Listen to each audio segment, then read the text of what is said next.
Ohio with the 12th Armored Division.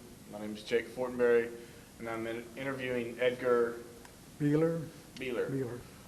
Sir, if you can start off just telling me when you were born and where you were born and what you remember about growing up during the Depression. I was born October the 5th, 1925 in Lucasville, Ohio, down in southern Ohio along the Ohio River.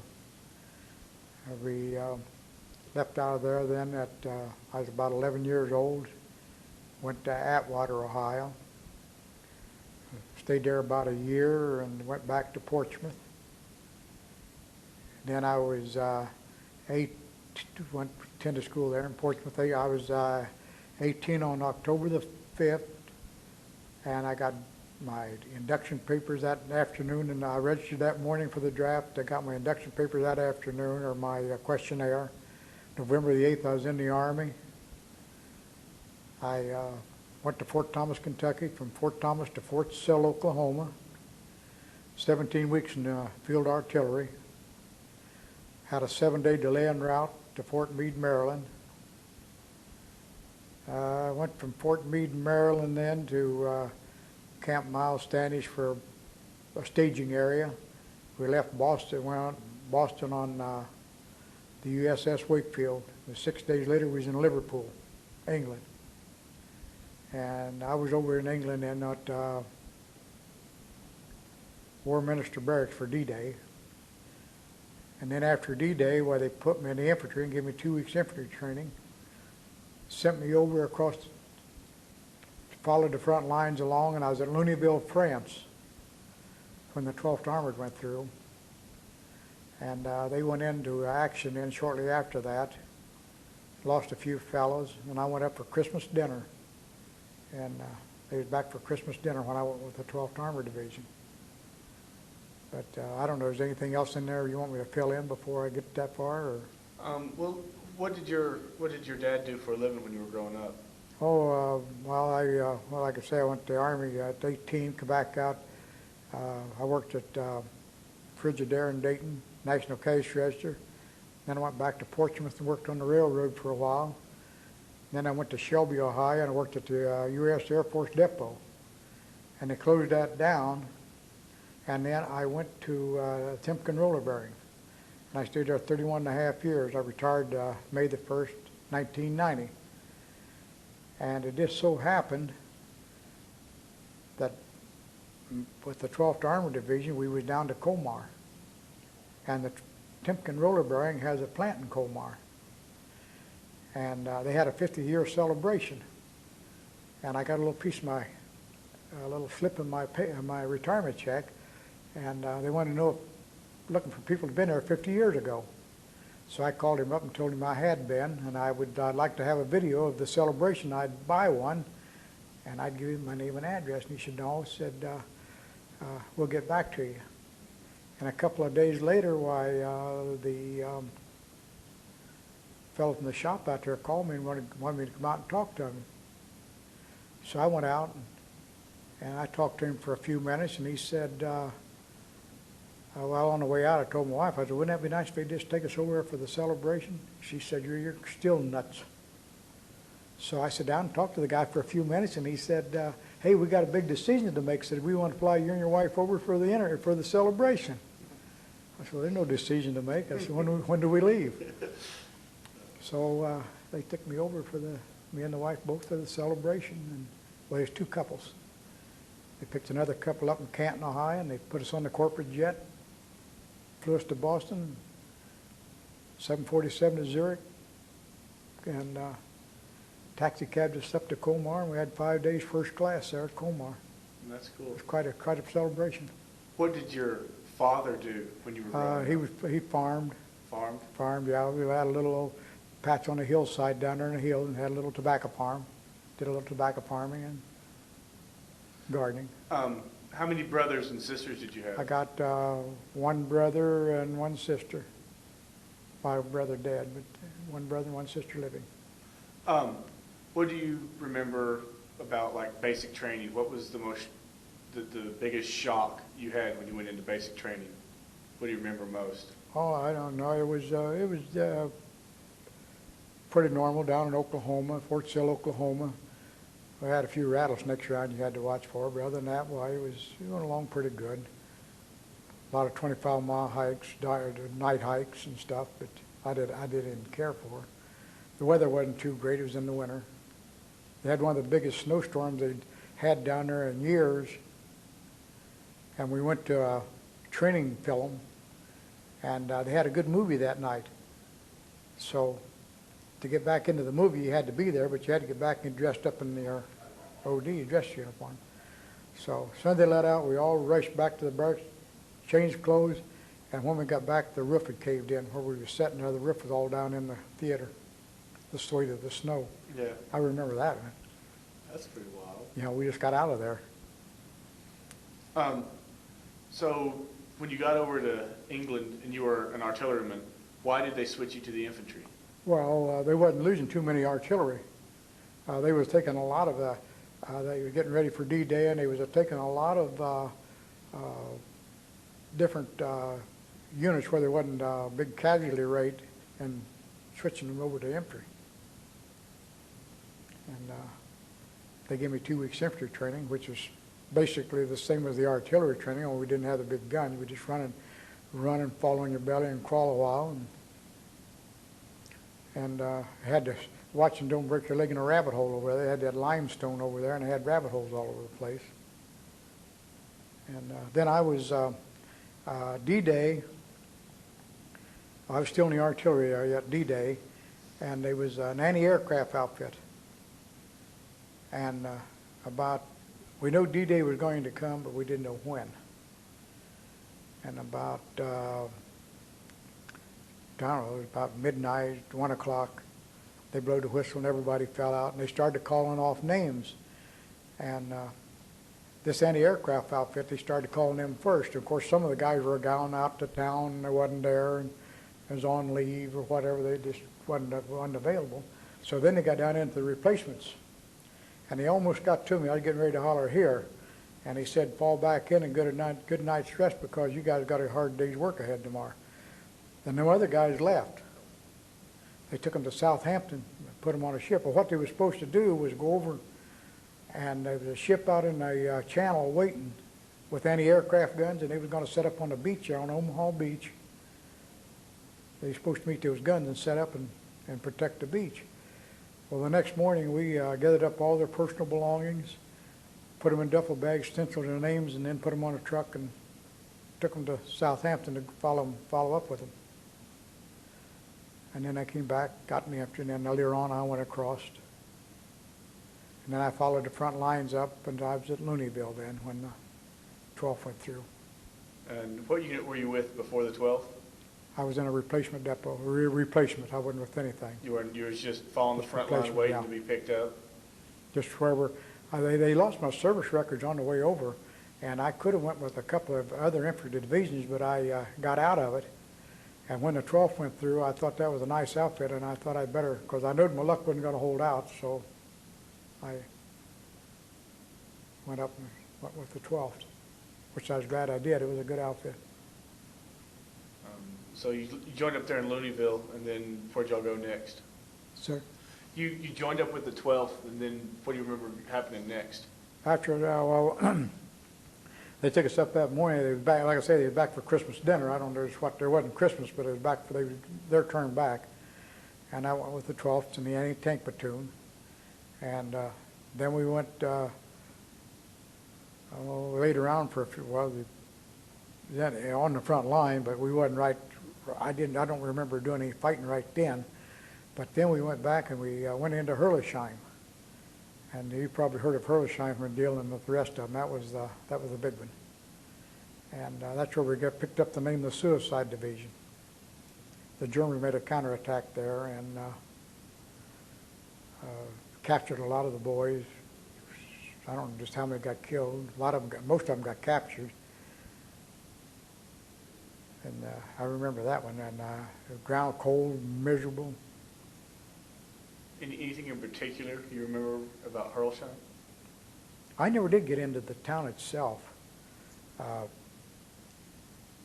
I was on the outside, and that night there was some guys coming back. I said, what's going on? And they said, everything's all shut down up there. And I got with them and they came back. And then we stayed back there in a chateau or something, or headquarters. They said, you can't do no good up there tonight. So we stayed there that night. And the next morning they sent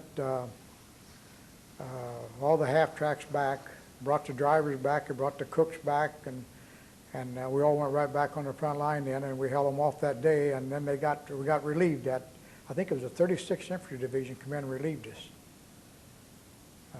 And then we got out and got replacements, and then we went to Comar, down to Comar Pocket. And then after the Comar Pocket, we came back, went to Trier. We went up to Trier in the 3rd Army. When we was in Comar, we were with the French, the French Army. We was under their command down there. And then we went back up, we was under Patton up at Trier. And we painted off all of our insignias, and that's when we became the Mystery Division. We changed from the Suicide Division to the Suicide Mystery Division. And then we went, we started for Worms. We were supposed to get that all cleaned up, and then they was going to give us the word. Well, the paint never got dry. We was on our way. And we went to Worms, then we went down to Gimmershine, crossed the river, and I don't remember too much about that. I remember going through Augsburg. Of course, that's 4 months later. I remember a few little things along the way there. And I remember we pulled back, re-stenciled all of our names on you. And somewhere along the way, we was going down the Autobahn, and the 17th had the record for being for covering the longest distance in the shortest time under combat. Well, we got that record there, someplace along the way. I don't remember just where it was at. And then we went back to Heidenheim, and then we pulled occupation there in Heidenheim then till the 12th left, and I went to the 1st Armored Division, and then I stayed at the 1st Armored until I came home. So I didn't have any points. I was only 19 years old then, which didn't help on points. I wasn't married and didn't have any children. That didn't help on points. So I had to stay a while. Did you do or participate in any of the liberation of the death camps? The liberation of what? Liberation of the death camps or the POW camps? No, one of our units did. I wasn't in on that. No, one of the units did catch one, and we did catch some of our captured boys. I guess we recaptured some of them. They was marching them back, and we overrun them, and they got some of the boys back. What do you remember about the Colmar Pocket? I remember we went in there one morning. It was February the 3rd, I think it was. It was real dark, miserable, cold morning, and the town had been taken, but they were still shelling. They were still dead Germans in town. They were still dead horses and tanks and half-tracks and wagons and stuff burned up, blowed up, still burning, yeah, or smoking. And we pulled into town, and we pulled in, stopped, got out of the half-track, went in the house, and we stayed in this house. There was some Frenchmen in there. I remember that guy cussing and carrying. I don't know what he was saying, but I know he wasn't very good because he was really carrying on. He was trying to shave, and they'd shell would come in and knock his mirror down. And he was talking to the Germans. And we stayed there till about noon. We loaded up, and we took off and went south. We went down through another little town called Herlesheim. I remember a town called Herlesheim down there. It was just a little place. Nothing like that first one. And we got along a river. I think it was the Eel River. And then when we was in place, well then the French and there's a couple of American divisions there. They pushed the Germans into us, and we stopped them. And that's why they called it the Colmar Pocket. And that was the last Germans in France. From then on, all the rest of the fighting was in Germany. Do you remember, like, in your unit, in your platoon, who your buddy was? I remember the half-track driver was old Talmadge Fletcher, T.D. Fletcher, and the captain was Captain Ebbage. I remember him. And I think we had think the sergeant was Smith, but he got captured in Herlisheim.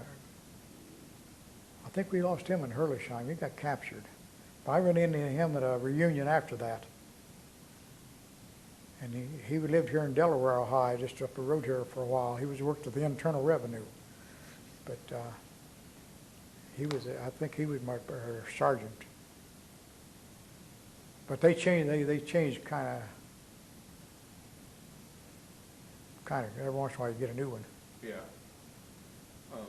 Anything in particular you remember about, what do you remember in particular about the, Pattons Drive and being the spearhead for Pattons Army? How did y'all feel about being up Well, there the in story front? come back one time that we was running out of maps, and he says, what the hell do you need maps for? You're going in the right direction. I remember that. Yeah, he was, we pulled along the side of the road one day. We was sitting in the front line was just you could hear fighting right ahead of us. And we sitting along the side of the road, and someone hollered, "Here comes Patton." And I remember him going by in a Jeep. He was standing up holding on the windshield, and he had those pearl-handled pistols, and he's standing up there, and he was headed up for the front line. Yeah, he was blood and guts. He was quite a character. How did y'all feel about him? Did you like him? I thought he was all right. Come to think of it, that's the best way to fight. You get them on the run, keep them. Don't give them a chance to dig back in again. Yes. You got to move them, keep them going. And that's where the 12th made out so good. We had some good leaders, and they kept things moving. When they got them going, they kept them going. What do you remember about VE Day? They wanted to get me drunk.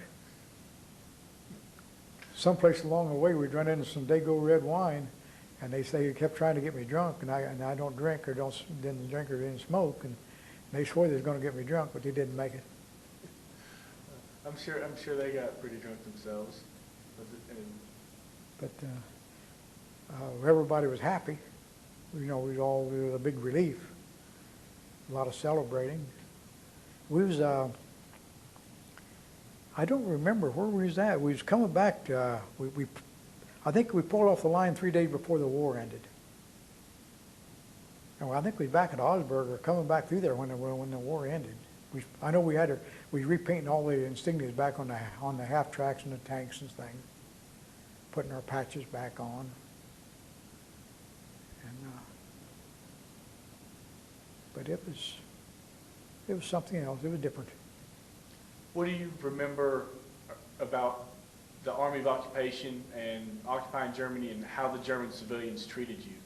The Germans treated us good. We didn't have any problem with them. We had an area we patrolled. I remember going out on patrols out of Heidenheim there. We'd go out and had a section we patrolled and guarded some rail depots. That's about it. And we're just hanging around killing time until we get back home. Of course, the division, the 12th Armored left. They put they just left on paper. They put all new people in it. Everybody just come back under the 12th, just a name. Like I come back under an anti-aircraft outfit's name. After I got out of the 1st, I went with them and come back. And when they get back, they just abandoned it. What do you remember about the trip back? That was the worst part of the whole trip. I was scared to death. I was more scared there than I was when I was on the front line. We left out of Antwerp, Belgium, and the first day out, we come down across the coast of Holland. You could see it was a beautiful day. And by noon, I was sicker than a dog. The next day, we went through the Azore Islands, and it was black, a huge storm ahead of us, and we hit a tidal wave.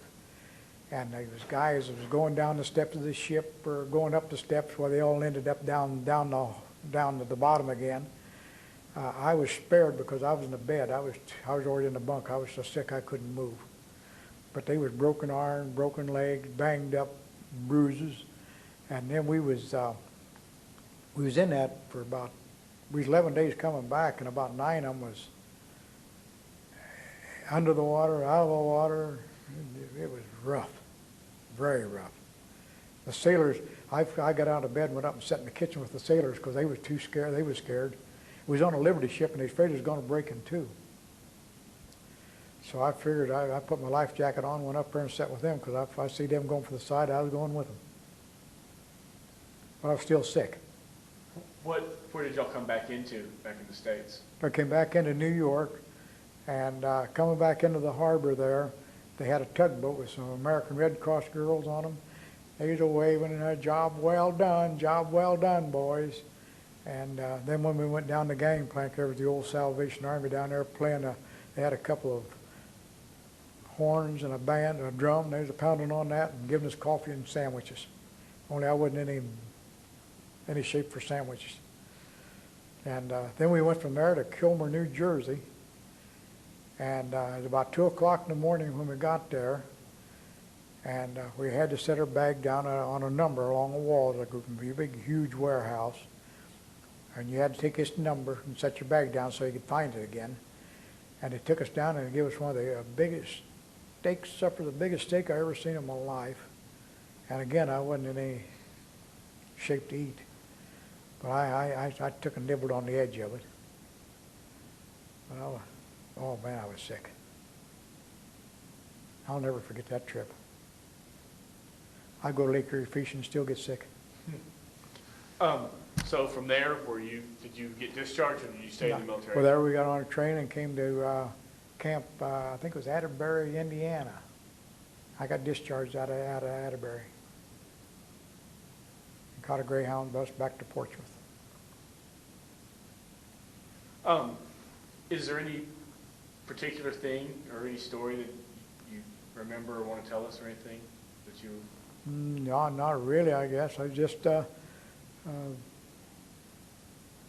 up in the morning or was up all night, just did what you had to do. I wasn't looking to do anything outstanding, or I just had to do what had to be done.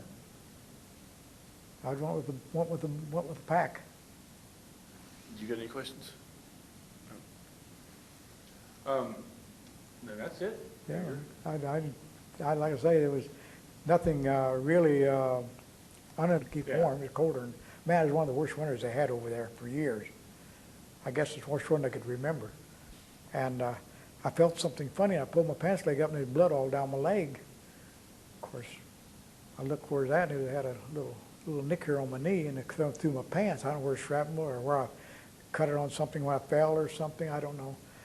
And I never paid any attention to it, never cleaned it up, and I got an infection at it. And my pants leg swelled up. I couldn't even, legs swelled up. They put me on a Jeep, took me back to a tent, medic, and penicillin had just came out. They looked at that and they gave me a double shot of it. Said that'll take care of it. They put me back on the Jeep and set me back up. I couldn't walk for a few days. I got to ride in a half track, but then finally went down and never had any more trouble with it. The old penicillin must have done the job. They didn't know what it was, didn't know what it was supposed to, they just know it was supposed to be good for infection. So they gave me a double shot. But that's the only nick I got out of the whole trip. You were in anti-tank, correct? What? You were in anti-tank platoon? Yeah, the anti-tank platoon. We had I had a little 57 millimeter they pulled behind the half track. And the only time I ever remember them using it, they shot a steeple out of a church one time. They thought we was going into a town, and we got stopped. And we couldn't get off because we was sitting on a levee or it was up on top of it. There's no way out. And the mortars was coming in real accurate. They was really dropping them right where they was doing some good. And someone seen something move in a church steeple. And they got this little gun out and cranked around there and shot the church steeple out, and here come a little storker flying out of her. It wasn't the guy who was after. But that's the only time I ever seen him use the gun. We set him up a couple of times. We never did shoot. We never fired the thing. It wouldn't have done any good against a Tiger tank anyway. because they didn't do any good till towards the latter part of the war. They got some 90s they put on them, and they could do some good then. But we had the regular machine gun on the half track, and then we had our M1 rifles.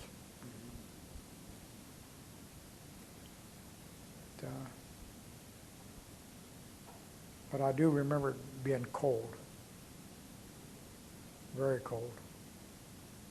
Because the first night I was there, the first night I was with the 12th, the first night I was with the 12th Army Division, they said everybody's on guard. They had a rumor out that there's paratroopers dropping in the area. And they put everybody on guard but the new men. There's 3 of us. Of course, I don't know, they went up to A and C, and I don't know where they went. I went to B. And we sleep in these old bombed out German barracks, burned out. And there was water in the floor, and we had blocks and boards laid up, and he was on the boards. And I had all my clothes on, except my overcoat. I was in my sleeping bag, and they said, everybody's on guard but the new men. So I went to bed, and about 2 o'clock in the morning, they come slopping in there. He said, you're on guard? And I said, not me, I'm the new man. He said, you're on what I'm looking for. I said, out of here, you're on guard. He said, put everything you got on, it's cold out there. So I put my overcoat on, helmet liner, my ear thing, my wool knit thing on my helmet liner. They took me out, and they stood me in a shadow of a big electric pole. It was almost like daylight. I was so bright and clear, moon shining, cold, bitter. And I stood in the shadow, and he said, I'll be back in 2 hours to get you. He's supposed to be back at 4 o'clock. 4 o'clock come, nobody showed up. 5 o'clock come, nobody showed. 6 o'clock came, I'm going in, because I was froze. My nose was all froze, icicles in there. I couldn't touch it, it was just sore from wiping it. So I went in, I walked in there, and they said, I said, there you are. I said, oh, I forgot all about you. That was a good start. But you couldn't leave your post then. Yeah. Because if you left your post and something had happened, they'd shoot you and they wouldn't mess with you. They didn't give you a chance to explain. So I stayed. In basic, did y'all have to learn like the 3 general orders? Yeah. Like I'll never quit my post unless properly relieved. Yeah, you learned all that. You learned, that was, if you left your post, that was treason. That was it. Same ones they still teach us. No, that was desertion. That was bad. That was bad news. Anything else you can think of? No, not really. I don't know if we can use this thing or use this or not. I don't know where it amounts to much. It's good stuff. I mean, it's. Well, like I say, there's a lot of it in there I can't remember. There's other things you can remember so clear. It's real vivid. And other thing, like that, after we crossed the Rhine River, there's a lot of stuff down through there I don't remember. I remember Augsburg. I remember going down the Autobahn that time when we set the record. I remember that because we was really moving. And I remember coming back and painting. I remember shooting the swans off of the lake in Augsburg. There's they had a real nice park there with a little stream in it. And I remember the guy shooting swans off the lake with a 50 caliber machine gun. That would make them jump. They were shooting everything out the side. We went through town wide open. And they were just shooting out both sides there, just firing guns, and right on down through we went. And then we went on into Austria. I remember that. And I come back and remember painting the stuff on the half tracks. Then I ended up in Heidenheim for occupation. But there's so much blank in there, I don't know why. Because some of it, is so vivid. Of course, that's been 53 years ago. Yeah, it's been a while. I really didn't. Just like when I went back to Colmar, they said, "Do you remember anything?" I said, "No. If I'd have thought I'd come back, I'd have put a notch in a tree." I don't remember anything. I didn't never expect to see it again. Really never cared about seeing it again. But I got a free trip, so I couldn't refuse it. But I had never been back and never even had any desire to go back. Well, that's awesome.